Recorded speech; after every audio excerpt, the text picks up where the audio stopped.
और आज हम आपको खुदा यसुम मसीह की कहानी बताएंगे। और देखो खुदा शाम को कैसे जिम्मेदारी मिली है जाता है। इससे वो जी मोहब्बत याद आती है जो खुदा मुझसे और तुमसे करता है। खुदा तो हर चीज का खालिक है। पता नहीं ये मुझे देखता भी है या नहीं, ये मुझे जानता भी है या नहीं। खुदा सिर्फ नेक लोगों से प्यार करता है, लेकिन शायद मुझ जैसी से नहीं। रिबका काश तुम भी वो सीख सकती जो खुदावंद ने हमें सिखाया है।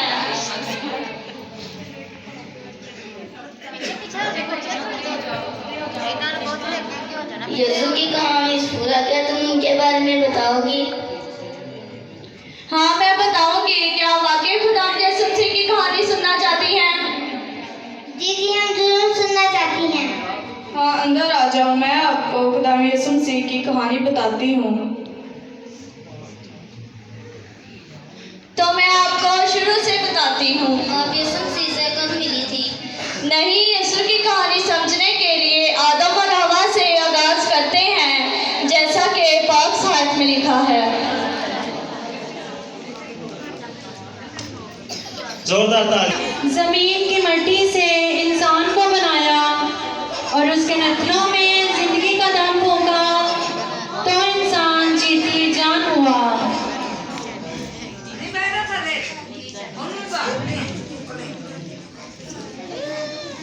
और खुदावंद खुदा ने मस्जिद की तरफ अदन में एक बाग लगाया और इंसान जिसे उसने बनाया था वहाँ रखा। और खुदावंद खुदा ने हर दरख्त को जो देखने में खुशनुमा और खाने के लिए अच्छा था जमीन से उगाया, और बाग के बीच में हयात का दरख्त और नेकोबद की पहचान का दरख्त लगाया। और खुदावंद खुदा ने आदम को लेकर बागे अदन में रखा कि उसकी बागबानी और निगहबानी करे। खुदावंद खुदा ने आदम को हुक्म दिया और कहा कि तू बाग के हर दरख्त का फल बेरोक टोक खा सकता है, लेकिन नेकोबद की पहचान के दरख्त का फल हरगिज ना खाना, क्योंकि जिस रोज तूने उसमें से खाया तू मरा। ऐ बाप, मैं अकेला हूँ, मेरे लिए कोई मददगार भेज। और खुदावंद खुदा ने कहा कि आदम का अकेला रहना अच्छा नहीं, मैं उसके लिए एक मददगार बनाऊंगा। और खुदावंद खुदा ने आदम पर गहरी नींद भेजी और वो सो गया। और उसने उसकी पसलियों में से एक को निकाल लिया और उसकी जगह गोश्त भर दिया।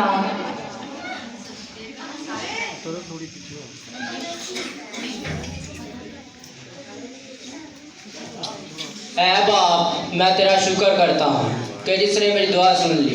ये मेरी हड्डी में से हड्डी और गोश्त में से गोश्त है। ये नारी कहलाएगी क्योंकि ये नर से निकली है।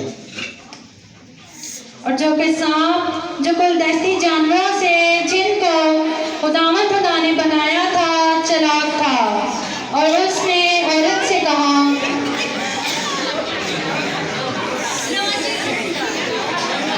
मेहरबानी, खामोशी। क्या वाकई खुदा ने कहा कि तुम बाग का फल ना खाना? बाग के बाकी दरख्तों का फल तो हम खा सकते हैं, पर जो दरख्त बाग के बीच में है उस फल की बाबत खुदा ने कहा, ना तो उसका फल खाना और ना छूना, वरना मर जाओगे। तुम हरगिज ना मरोगे, बल्कि खुदा जानता है जब तुम खुदा का फल खाओगे तुम्हारी आंखें खुल जाएंगी और तुम खुदा की नेकी और बदी को जानने वाले बन जाओगे। खुद भी खा और आदम को भी खिला।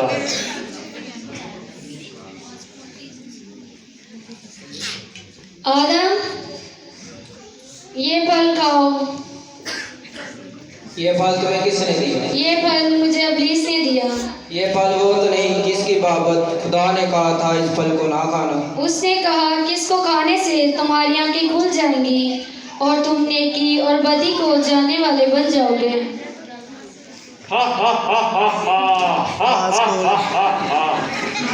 औरत ने देखा कि वो दरख्त खाने के लिए अच्छा और आंखों के लिए खुशनुमा मालूम होता है और अकल बख्शने के लिए ऊब है, और उसके फल में से लिया और खाया और अपने शौहर को भी दिया और उसने खाया।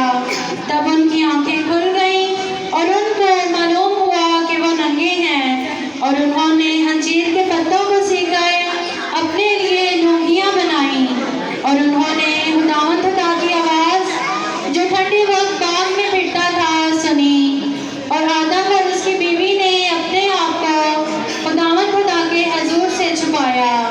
तब खुदावंद खुदा ने कहा कि ऐ आदम तू कहाँ है? ऐ बाप, मैं हाजिर हूँ। मैंने बाग में तेरी आवाज़ सुनी और मैं डरा, क्योंकि मैं नंगा हूँ और मैंने अपने आप को छुपाया। तुझे किसने बताया है कि तू नंगा है? क्या तूने उस दरख्त का फल खाया जिसकी बाबत मैंने तुझको हुक्म दिया था कि उससे ना खाना? जिस औरत को तूने मेरे लिए किया उसने मुझे दरख्त का फल दिया और मैंने खाया। तब खुदावंद खुदा ने औरत से कहा कि तूने ये क्या किया? सांप ने मुझको बहकाया और मैंने खाया। और खुदावंद खुदा ने सांप से कहा, इसलिए तूने ये किया तो सब चौपायों और दहती जानवरों में मलाव ठहरा, तो अपने पेट के बल चलेगा और अपनी उम्र पर हाथ चाटेगा, और मैं तेरे और औरत के दरमियान और तेरी नस्ल और औरत की नस्ल के दरमियान अदावत डालूंगा। वो तेरे सर को कुचलेगा और तू उसकी एड़ी पर काटेगा।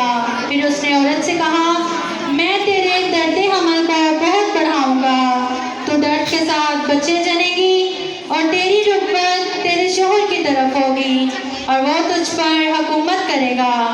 और फिर आदम से कहा कि तूने अपनी बीवी की बात मानी और उस फल को खाया, इसलिए ज़मीन तेरे सबब से लानती हुई।